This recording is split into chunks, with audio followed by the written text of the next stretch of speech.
Hello student, आप chapter पढ़ रहे हैं फोटोसिंथेसिस हायर प्लांट। उसमें जो आज पढ़ोगे केल्विन साइकिल। केल्विन साइकिल किसने दी थी? Malcolm kelvin. ठीक है, इसमें केल्विन साइकिल में क्या होता है कि देखो दो तरह की प्लांट दी जाती है, एक C3 प्लांट में और एक C4 प्लांट में। C3 प्लांट में क्या होता है, वो मीजोफिल सेल के अंदर होती है और C4 प्लांट में किसके अंदर होती है? केल्विन साइकिल ये होती है बंडल सेल। ठीक है, ये मीजोफिल सेल के अंदर ये बंडल सेल के अंदर। बंडल सेल मतलब कि ये जो आपकी ग्रैंड एनाटॉमी होती है लीव्स की, वाली जो लीव्स होती है उनमें दो चीजें होती है, मीजोफिल सेल और बंडल सेल। बंडल सेल जो होती है वेस्कुलर बंडल की जो चारों तरफ होती है कवरिंग होती है, ठीक है ना। और दूसरी आता है C3 प्लांट होते हैं, कौन कौन से होते हैं भाई? राइस एंड मेज है, ये C3 प्लांट है, और कॉर्न है, सॉर्गन है, ये सब क्या C4 प्लांट है। इनमें क्या कहते हैं? ग्रैंड एनाटॉमी देखी होती है। ठीक है जी, अब अगर किसी C3 प्लांट की बता दिया तो कौन एग्जांपल बता दिया तो हमने राइस है, व्हीट है, बरले ये सब क्या C3 प्लांट है। ठीक है, कुछ और C4 प्लांट कौन से? जैसे कि मेज है और मतलब कि कॉर्न जिसे बोलते हैं, उसके बाद सॉर्गन, ये क्या है C4 प्लांट है। इनमें जो केल्विन साइकिल होती है वो क्या होती है? बंडल सेल होती है, इनमें मीजोफिल सेल होती है। ठीक है ना। सबसे पहले हम बात करें केल्विन साइकिल की। केल्विन साइकिल होती है स्टार्ट में किससे होती है? कि इनमें CO2 एसिड होता है। क्या होता है? CO2 acid. CO2 एसिड का नाम क्या है? CO2 एसिड का नाम है R2BP। क्या नाम है? R2BP। CO2 एसिड का नाम क्या है? R2BP, जिसका पूरा नाम है लूनोज 1,5-बायोफॉस्फेट। ये क्या होता है? एंजाइम होता है। सॉरी, ये क्या है? 5-कार्बोनिक सब्सटेंस होता है। क्या होता है? 5-कार्बोनिक सब्सटेंस। जब इसके साथ क्या होता है, आगे बताएंगे कैसे कैसे क्या होता है। इसके साथ साथ एक एंजाइम होता है जिसका नाम क्या है? रोबिस्को। क्या नाम है? रोबिस्को। रोबिस्को का पूरा नाम याद रखना, ये एंजाइम है। क्या है? एंजाइम। ठीक है ना, ये एंजाइम है और एंजाइम का नाम क्या है? पूरा नाम रोबिस्को बाइफॉस्फेट कार्बोक्सिलेज ऑक्सीडेज, क्योंकि ये कार्बन ऑक्सीजन और ऑक्सीजन के दोनों पे काम करता है। कार्बन फिक्सेशन करता है, तो इसलिए इसे कार्बोक्सिलेज ऑक्सीडेज बोला जाता है। कार्बन डाइऑक्साइड का और ऑक्सीजन का जब यूज करता है तो इसे कार्बोक्सिलेज ऑक्सीडेज बोला जाता है। Rubisco रोबुलोज biphosphate carboxylase oxidase. ठीक है जी, ये आपको मैं बता चलता है R2BP होता है, CO2 एसिड होता है। अब हम बात कर रहे हैं किसका? Calvin cycle. केल्विन साइकिल में क्या होता है? R2BP होता है, जो कितने कार्बन बना होगा? 5 कार्बन। ये क्या करता है? आगे चल के कार्बोक्सिलेशन करेगा। क्या करेगा? कार्बोक्सिलेशन।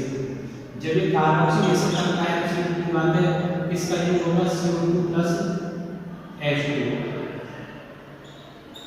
तो क्या होता है आपको ये पता है कि जो कार्बोक्सिलेशन का फर्स्ट जो सब मॉलिक्यूल बनता है 5 कार्बन ये होगा, 1 कार्बन ये होगा। तो याद रखना ये 5 कार्बन R2BP और 1 कार्बन का CO2, इनसे मिला के क्या होता है? 6 कार्बन का एक मॉलिक्यूल बनता है जो अनस्टेबल होता है, उस मॉलिक्यूल को बनता है एंडोल। ठीक है, वो मॉलिक्यूल बनता है। ठीक है, लेकिन वो क्या है? अनस्टेबल है। ऐसा ही अनस्टेबल है तो हो जाएगा। इसमें 2 मॉलिक्यूल बनेंगे 3 कार्बन के। 3 कार्बन के 2 मॉलिक्यूल बनेंगे 3 कार्बन के, उनको बुलाता है PG का पूरा नाम फॉस्फोग्लिसरिक एसिड। क्या नाम है? Phosphoglyceric acid. क्लियर है? फॉस्फोग्लिसरिक एसिड कितने कार्बन का बनता है? 3 कार्बन, 1 मॉलिक्यूल बनता है। कितने मॉलिक्यूल बनते हैं? 2 मॉलिक्यूल। ठीक है, इसके बाद क्या होगा? ये जो होता है R2BP और ये कार्बोक्सिलेज जो होता है R2BP, और याद रखना R2BP का पूरा नाम रोबुलोज 1 5 बाई फॉस्फेट, इसका पूरा नाम है। और ये CO2 फिक्सेशन कर रहा है, तो क्या हो रहा है कार्बोक्सिलेशन। जब ये CO2 फिक्सेशन करता है तो इस पे एक एंजाइम काम करता है, उस एंजाइम का क्या नाम है, उसका नाम है रिबोस्को। क्या नाम है, रिबोस्को।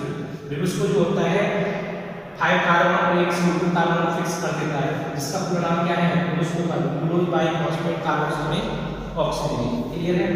इसके बाद क्या होगा, ये फिक्सेशन करने के बाद अनस्टेबल मॉलिक्यूल बना, वो ब्रेक हो गया तो क्या हो गया 3PGA, मतलब कि 3 कार्बन का PGA हो गया, मतलब कि फॉस्फोग्लिसरिक एसिड।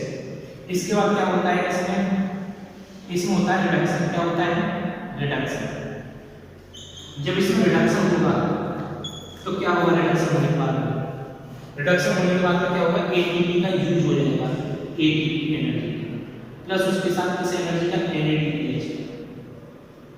ठीक है, इनका एनर्जी का यूज हो जाएगा तो क्या बनेगा, ADP और NADP।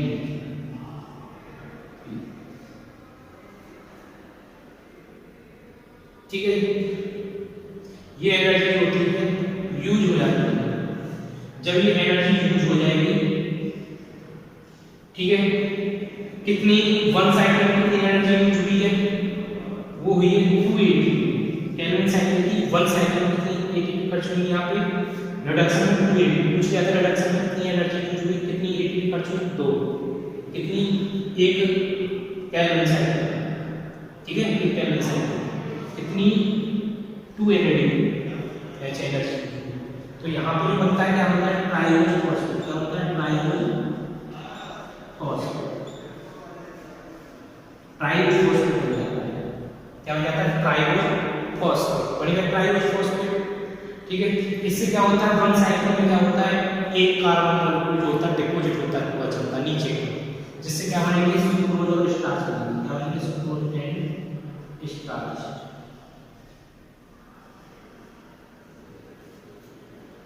ठीक है जी, ये बन गया।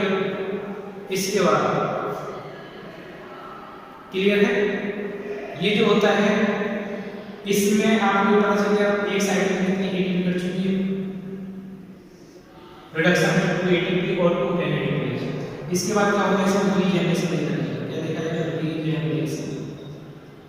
रीजेनरेशन क्या होता है, रीजेनरेशन में दोबारा से रूबुलोज जो होता है 1,5,5 फॉस्फेट होता है, फॉर्म हो जाता है। क्यों, उनके अगले कार्बन को फिक्सेशन करने के लिए। अगर ये फ्री नहीं होगा, ये फॉर्म नहीं होगा, दोबारा से ये फॉर्म नहीं होगा तो अगला कार्बन फिक्सेशन नहीं हो पाएगा, तो आगे जो साइकिल नहीं चल पाएगा। तो इसलिए क्या होता है, रीजेनरेशन हो जाता है। रीजेनरेशन करते टाइम क्या करता है, रूबुलोज को पंप करने के, अलग करने के लिए क्या करता है, एक ATP और खर्च हो जाती है। कितनी खर्च आ जाती है, एक ATP और खर्च हो जाता है। ठीक है ना, तो एक ATP यहाँ पर खर्च हो गई, 2 ATP यहाँ पर खर्च हो गई और 2 NADPH। सिंगल केल्विन साइकिल अगर पूछ जाता है, सिंगल केल्विन साइकिल में कितनी ATP खर्च हुई, सिंगल केल्विन साइकिल में कितनी ATP खर्च हुई, हाँ मैंने ATP using single Calvin cycle, तो कितनी 3। पूछ जाता है कितनी NADP एनर्जी खर्च हुई, one single cycle Calvin cycle कितनी NADP 2। पूछ रहा है हिसाब से सिंगल साइकिल रिडक्शन में कितनी है, NADPH यूज हुए 2, रिडक्शन में सिंगल साइकिल में कितने ATP यूज हुए 2। ठीक है ना, अगर पूछ लिया था रीजेनरेशन, जो केल्विन साइकिल है रीजेनरेशन में सिंगल साइकिल, रीजेनरेशन में कितने सिंगल साइकिल जो होती है केल्विन साइकिल, उसकी जो रीजेनरेशन उसमें कितनी ATP खर्च हुई, 1। कितने हुए, 1।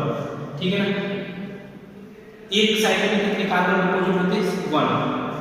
ठीक है, और ये जो 6 साइकिल कंप्लीट होंगे इस तरीके से चलते होंगे, तो एक ग्लूकोज मॉलिक्यूल होगा। क्या बनेगा, ग्लूकोज मॉलिक्यूल, एक ग्लूकोज का मॉलिक्यूल बनेगा। और एक ग्लूकोज के मॉलिक्यूल बनाने के लिए 6 साइकिल कंप्लीट होनी है, कितनी, 6 साइकिल। जब ये 6 साइकिल होंगे तो सीधी सी बात है कि टोटल ओवरऑल ATP कितनी खर्च हो जाएगी, 80। 3 6 का 80 ATP खर्च हो जाएगी। कितनी NADPH खर्च हो जाएगी, एक ग्लूकोज मॉलिक्यूल बनाने के लिए 6 साइकिल होंगे ग्लूकोज मॉलिक्यूल, तो कितनी ATP, 2 6 का 12। ये एनर्जी होगी खर्च हो जाएगी। ठीक है, एक ग्लूकोज मॉलिक्यूल बनाने के लिए कितनी साइकिल होंगी, 6 साइकिल। ठीक है, पूछ लिया है बनाने के लिए रिडक्शन में कितनी एटीपी खर्च होगी 12, कितनी एनएडीएच खर्च होगी 12, ठीक है ना। किसमें रिडक्शन में, एक ग्लूकोज बनाने के लिए रिडक्शन में कितनी ये खर्च होगी। और ओवरऑल पूछी जाती है तो आपसे ग्लूकोज मॉलिक्यूल या 6 साइकिल कंप्लीट होती है कितनी एनर्जी 18 एटीपी एनर्जी 12 एनएडीएच की एनर्जी यूज हो जाती है। इस तरीके से क्या होता है रीजेनरेशन क्या होता है ग्लूकोज 1,5,5% होता है रिफॉर्म करने के लिए क्योंकि अगला कार्बन फिक्सेशन करना है, ठीक है ना। तो उसके लिए क्या होता है रीजेनरेशन होता है जिसमें एक एटीपी हर प्रत्येक साइकिल केल्विन साइकिल खर्च हो जाती है और 6 साइकिल कंप्लीट होती है ग्लूकोज में।